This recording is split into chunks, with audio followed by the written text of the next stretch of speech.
నమస్తే, welcome to ఏవే TV. ఈరోజు మనం పటాన్చెరు ఇంద్రేశం గ్రామ పంచాయతీలోనూ ఇక్కడ ప్రజాపాలన సంబంధించి గ్రామ సభ కార్యక్రమం ఏర్పాటు చేశారు.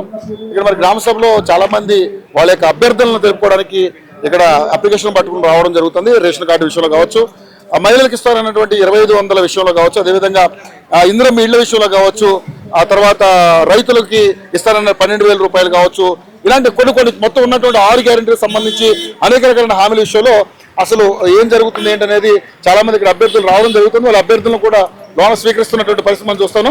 సార్ ఏంటి సార్ అసలు లోపల ఏం జరుగుతుంది? మీకు అప్లై చేసుకున్నామని వచ్చారు సార్. అది మొత్తం ఫిల్అప్ చేశాను. ఇల్లు కూడా లేదు ఇప్పుడు నాకు. అయితే కొత్త రేషన్ కార్డు దగ్గర నాకు 25 ఏళ్ళ నుంచి రేషన్ కార్డు లేదు.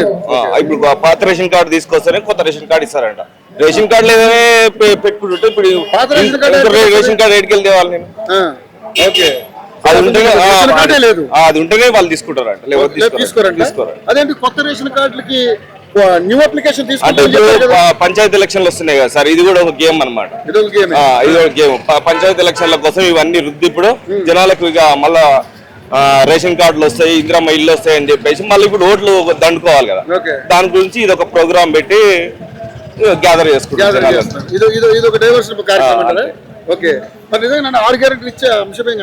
దేవుని తెలవాలి సార్, ఇక ఇస్తాడో ఇయ్యడో దేవుని తెలవాలి. ఓకే, కానీ మరి ఇప్పుడు అంటే మీకు లేదు అయినా మీరు 25 years ట్రై చేస్తున్నా. కేసీఆర్ ఉన్నప్పుడు నాకు రేషన్ కార్డు రాలేదు. ఇప్పుడు ఈ గవర్నమెంట్ వచ్చినప్పుడు వస్తుందని తీసుకుంటే ఇప్పుడు కూడా రేషన్ కార్డు, పాత రేషన్ కార్డు ఎక్కడికి తేవాలి? రేషన్ కార్డు లేనప్పుడు మీరు ఎప్పుడు పెట్టారు అప్లికేషన్? ఇది ఇప్పుడే వచ్చాను సార్, ఒక ½ hour అయింది. పోతే అప్లై చేశారు మీరు? అప్లై ఇంత ముందు కూడా అప్లై చేశాను, రాలేదు.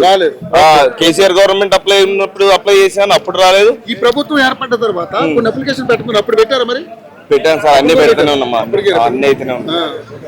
ఓకే, సో మరి ఇప్పుడు మీకు రేషన్ కార్డు పాత రేషన్ కార్డు ఉంటే కొత్త రేషన్ కార్డు ఇస్తారంటే, రేషన్ కార్డు దిక్కు లేదని అంటే ఇప్పుడు కొత్త రేషన్ కార్డు కోసం ఇంకొక రేషన్ కార్డు ఎక్కడికి తేవాలి, మీరు తయారు చేయాలి ఇక, అంతే కదా. ఓకే, సో రేషన్ కార్డు మీద ఆధారం చేసుకుని ఇప్పుడు ఇందిరమ్మ ఇల్లు కావచ్చు అవన్నీ ఉంటాయి, అంతే. అది లేకపోతే అవి కూడా ఇచ్చేది లేదు. ఎట్లా అనిపిస్తుంది ప్రభుత్వం? ఏమనిపిస్తుంది సార్, ఏదో గవర్నమెంట్ అనే అంత ఎవరి పనులు చేసుకోవడానికి ఉంటారు. గవర్నమెంట్ అనేది అంత ఎవరి పనులు వాళ్ళు చేసుకోవడానికి, వాళ్ళ పబ్బాలు గడుపుకోవడానికి ఇట్లాంటి ప్రోగ్రాంలు పెడతారు. ఇచ్చేది కూడా వాళ్ళకి తెలిసిన వాళ్ళకే ఇచ్చుకుంటారు. గ్రామాల వారిగా గ్రామ సభలను ఏర్పాటు చేశారు.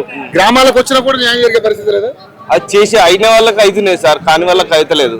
ఇప్పుడు నాసుంటాడు, ఇప్పుడు రేషన్ కార్డు పెడితేనే రేషన్ కార్డు ఇస్తా అంటాడు. నేను ఏడికి వెళ్ళేవాళ్ళు రేషన్ కార్డు లేదని చెప్పిన. పాతదంటే మా ఫాదర్ ఉన్నప్పుడు ఉండే అది పోయింది, ఇప్పటిదాకా ఉంటాయా? ఫాదర్ అప్పుడు ఉండే వైట్ కార్డు, మా ఫాదర్ ఉన్నప్పుడు ఉండే పోయింది. అది ఇప్పుడు మేమైతే జాగ్రత్త పెట్టుకోలేము. సపరేట్ ఇప్పుడు లేదు, కార్డే లేదు. మరి పాత కార్డు పెడితేనే ఇది ఇస్తాము అంటే అదే కార్డే లేదు. ఇప్పుడు ఏడికెళ్ళి తేవాలి? డైరెక్ట్ చెప్పేశారు ఇవ్వరంట. పాత కార్డు పెడితేనే ఇప్పుడు కొత్త కార్డుకి అప్లికేషన్ పెట్టుకోవడానికి అర్హులు అంట. పాత కార్డు తీసుకోమంటున్నారు, జిరాక్స్ పెట్టాలి.